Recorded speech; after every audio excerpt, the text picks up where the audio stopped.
Kalau ini tidak diantisipasi oleh pemerintah Kota Ternate dengan baik, pasti akan menimbulkan inflasi.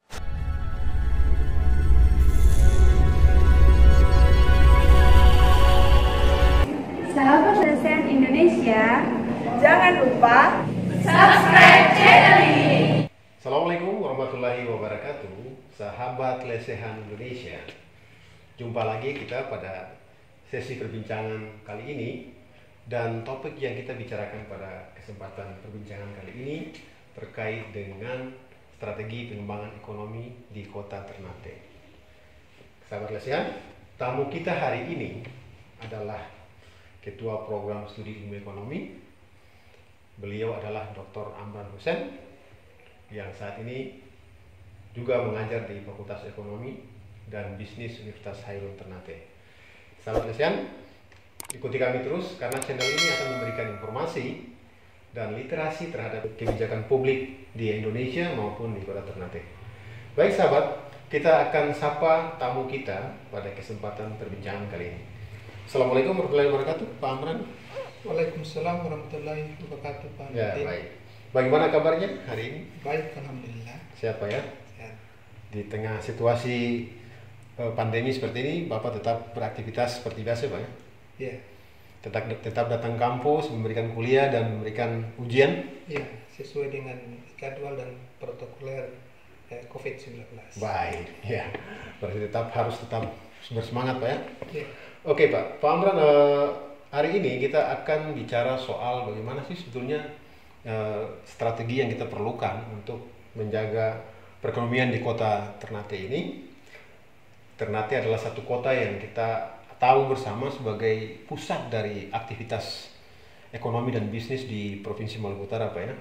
Nah, salah satu sektor yang paling memberikan kontribusi terbesar terhadap perekonomian Kota Ternate ini adalah sektor perdagangan, perdagangan utamanya ya.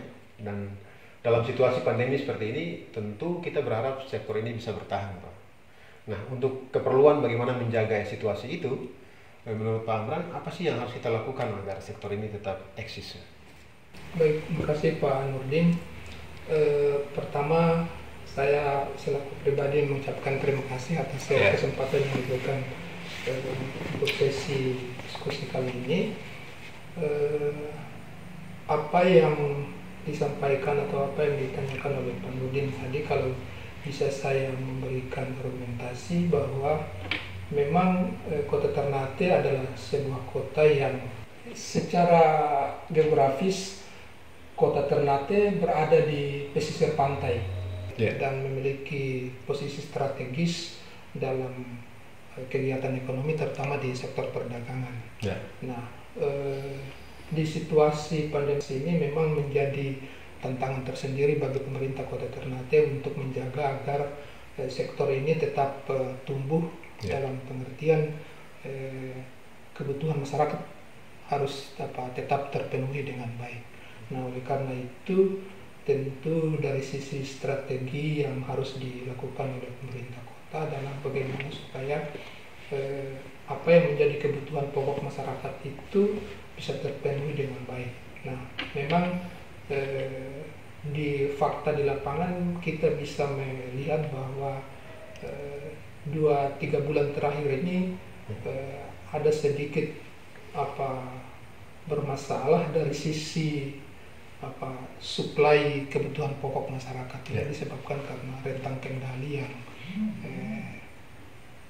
jauh dengan basis atau sektor produksi kita di Maluku Utara, karena kita memang menyadari bahwa sebagian besar kebutuhan di bidang perdagangan ini, terutama terkait dengan kebutuhan pokok masyarakat, kita masih mendatangkan dari daerah-daerah mengimpor, Pak ya? Masih mengimpor. Karena itu memang harus ada langkah strategi yang harus betul-betul memperhitungkan sirkulasi proses dari sektor perdagangan itu sendiri. Artinya proses pengiriman barang dan jasa itu kan butuhkan waktu yang relatif panjang, sehingga kalau timenya tepat, maka dipastikan bahwa kebutuhan masyarakat terpenuhi dan ini tidak akan mengganggu kegiatan-kegiatan yang lain. Di saluran distribusinya itu yang harus dijaga ya. Tetap memenuhi kebutuhan masyarakat kita. Lalu Pak Am melihat apakah sektor perdagangan kita di situasi pandemi ini masih bisa tetap menjadi penyumbang terbesar dalam perekonomian kita? Evaluasi secara menyeluruh belum bisa dilakukan karena itu yang biasa mengeluarkan apakah memang ada terjadi pergerakan atau perubahan kontribusi sektor perdagangan itu biasanya lembaga resmi, misalnya BPS ketika dia setelah kalau mungkin akhir tahun akan keluar struktur PDRB kita kan di Kota Ternate akan kelihatan itu apakah memang ada terjadi penurunan kontribusi sektor perdagangan terhadap perekonomian kita di Kota Ternate. Tapi kalaupun itu terjadi, tapi bisa dipastikan bahwa penurunannya juga tidak terlalu signifikan, paling ada sedikit saja terjadi pergeseran tahun, tapi dipastikan karena memang secara rata-rata kontribusi sektor perdagangan di Kota Ternate kan memang cukup besar di atas angka 30-40% terhadap PDRB Kota Ternate, sehingga walaupun ada terjadi penurunan tapi pasti dalam posisi yang masih relatif masih cenderung bisa dikendalikan Pak ya. Baik, selain perdagangan kita juga merasakan betul bahwa ada sektor lain yang sebenarnya terpukul akibat pandemi ini ya, yaitu sektor jasa termasuk pariwisata dan angkutan gitu. Lalu di sektor ini situasinya seperti apa Pak Ang? Secara umum menurut pengamatan saya kan ketika terjadi pandemi kan yang paling mengalami dampak kan yang tadi Pak Nurdin sebutkan itu sektor perhubungan dan di dalamnya termasuk pariwisata, transportasi, karena ketika terjadi pandemi lalu dalam posisi tertentu kebijakan pemerintah Kota Ternate menutup pintu masuk penerbangan misalnya di bandar udara itu untuk sementara dalam kurun waktu hampir kurang lebih 1 bulan tidak ada proses penerbangan masuk maupun keluar dari Ternate. Oleh karena itu pasti akan mengganggu aktivitas di sektor ini, karena itu berhubungan dengan misalnya perhotelan, jasa-jasa perhotelan dan jasa yang lain, rumah makan, tempat hiburan, kemudian tempat rekreasi dan seterusnya. Apalagi kita hubungkan dengan tadi Pak Nurdin menyebutkan sektor pariwisata itu. Memang tempat-tempat pariwisata yang menjadi favorit di Kota Ternate ada beberapa titik yang menjadi tempat untuk baik masyarakat lokal maupun masyarakat di luar Ternate yang selalu berkunjung ke tempat-tempat pariwisata yang menjadi andalan kita di Kota Ternate. Tapi dengan COVID ini karena memang itu kejadiannya atau kondisi berlangsung secara nasional, bisa juga kita di Kota Ternate pasti akan mengalami dampak itu. Nah, lalu sejauh ini untuk meningkatkan aktivitas di sektor-sektor yang kita pandang strategis ini di kota ini, apa yang harus dilakukan oleh pemerintah untuk bagaimana menggairahkan kembali sektor pariwisata termasuk perdagangan itu? Di 1 bulan terakhir ini ketika mulai ada pemberlakuan new normal itu, maka kita bisa melihat gelagat aktivitas kegiatan di bidang perdagangan, sektor jasa, mulai rumah makan, restoran, hotel-hotel kita lihat mulai ramai pengunjungnya karena penerbangan baik yang keluar maupun yang datang sudah mulai ramai di Ternate, dan itu menunjukkan bahwa kebijakan pemerintah untuk mulai membuka akses keluar dan masuknya barang dan jasa maupun orang itu sudah mulai terbuka. Yang kedua juga kita lihat kapal-kapal pelni juga sudah mulai masuk untuk memastikan memasok kebutuhan pokok masyarakat tadi itu. Dari sisi perdagangan sudah mulai kelihatan, sudah mulai ada aktivitas yang cukup berarti. Sahabat Lesehan Indonesia, salah satu problem paling besar yang dihadapi oleh Kota Ternate ini adalah masalah inflasi.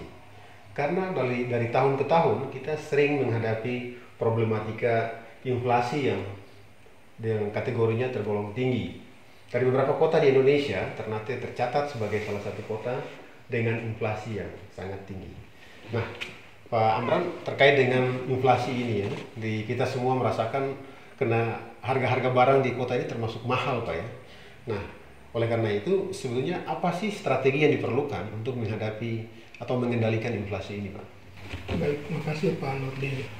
Pertama mungkin kita bicara dari sisi pendekatan teori ekonomi kan menjelaskan bahwa inflasi itu terjadi karena ada ketimpangan antara supply demand, permintaan penawaran. Sehingga kalau permintaannya meningkat lalu barang yang diminta itu terbatas, lalu pasti akan berpengaruh terhadap peningkatan harga itu, lalu akan menimbulkan inflasi.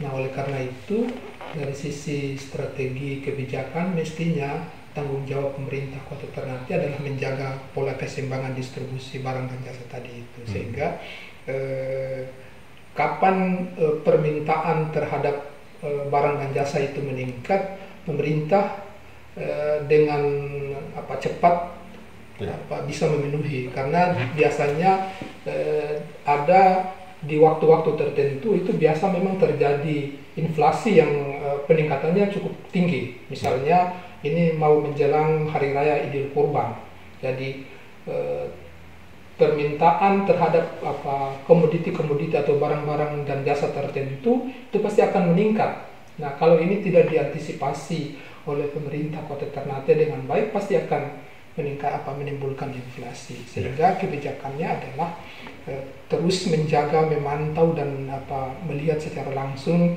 pergerakan permintaan barang dan jasa di pasar, sehingga dengan demikian apa yang harus dilakukan oleh pemerintah daerah Kota Ternate itu dengan cepat dan tepat terhadap mengatasi inflasi itu. Ya, baik Pak Amran, salah satu sumber inflasi ya yang paling dominan rupanya adalah dari sisi pangannya ya, atau bahan makanan, termasuk paling menyumbang inflasi tertinggi, mulai dari ikan cakalang dan seterusnya, kemudian pangan yang kita impor dari daerah lain gitu.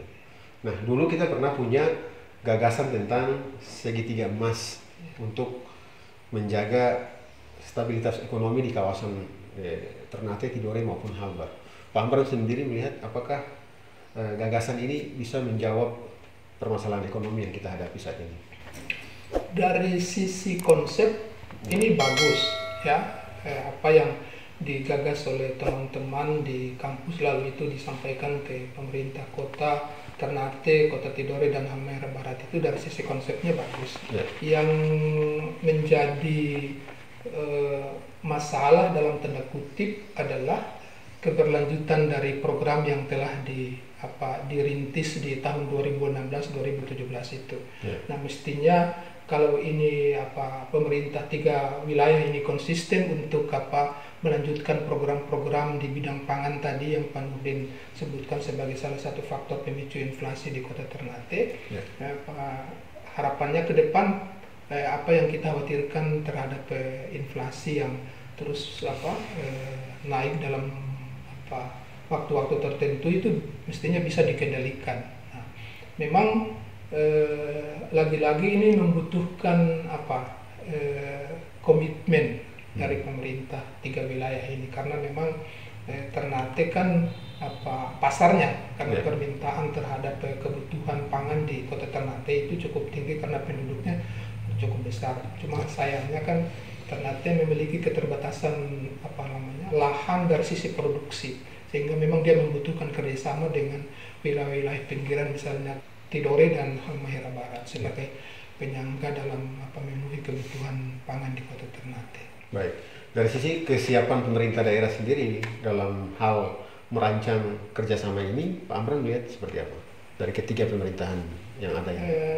Secara formal itu kan sudah ada MOU antara 3 wilayah ini, Ternate, Tidore sama Halmahera Barat.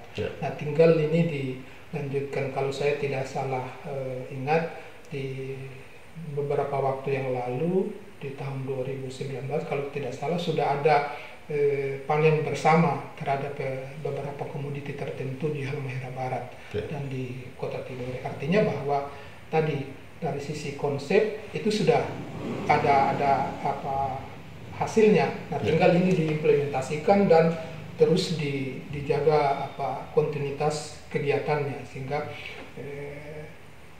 pemerintah daerah Kota Ternate kan tahu bahwa sektor pangan atau komoditi-komoditi tertentu, misalnya hortikultura, sayur-sayuran, tomat, yang orang di sini bilang apa, barito ya.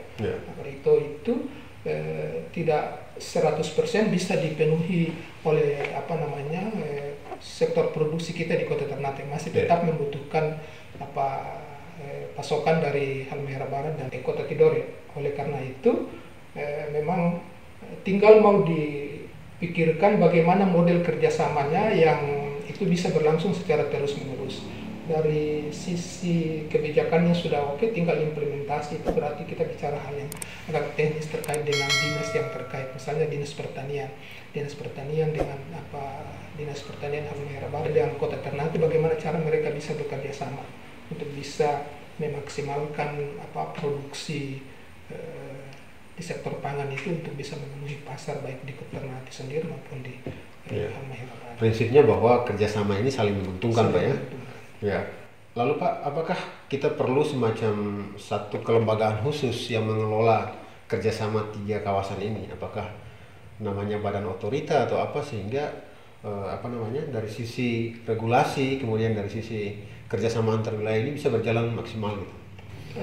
Menurut pandangan pribadi saya, dengan belajar dari pengalaman di tempat lain, di daerah-daerah lain di Indonesia yang juga melakukan pola apa hubungan kerjasama antar wilayah, itu memang ada lembaga yang khusus untuk ditugaskan untuk apa mengawal ini. Jadi lembaga ini yang ditugaskan untuk melakukan koordinasi secara rutin, secara bertahap, sehingga program-program yang sudah menjadi kesepakatan bersama itu bisa terlaksana, bisa dilaksanakan dengan baik. Karena faktor koordinasi itu kan menjadi penting. Tapi kalau tidak ada lembaga yang ditugaskan khusus untuk menjembatani kepentingan ini, pasti akan masing-masing pihak dengan kesibukan dan urusannya masing-masing. Terkadang apa yang sudah disepakati itu terlupakan, sehingga kontinuitas kegiatannya tidak bisa. Tapi kalau kita percayakan kepada lembaga khusus yang menangani pola kerjasama ini, saya pikir sangat baik. Jadi memang problemnya ada di soal kelembagaan ya, termasuk regulasi yang mengatur sistem kerjasama antara 3 daerah itu. Baik, Pak Amran, lalu yang terakhir soal Ternate sendiri dalam strategi pengembangan ekonominya ya. Nah, kita berharap karena kita tidak punya sektor pertambangan atau sektor pertanian yang hebat, kita sangat bergantung pada sektor-sektor perdagangan, jasa dan segala macam gitu. Mungkin juga termasuk sektor kreatif, industri kreatif gitu. Pak Amran melihat sendiri seperti apa kira-kira? Bagaimana strategi pengembangan ekonomi di Ternate ini? Dari sisi jumlah unit usaha mikro, kecil dan menengah di Kota Ternate 5 tahun terakhir ini tumbuh sangat luar biasa perkembangannya dari sisi jumlah unit usahanya.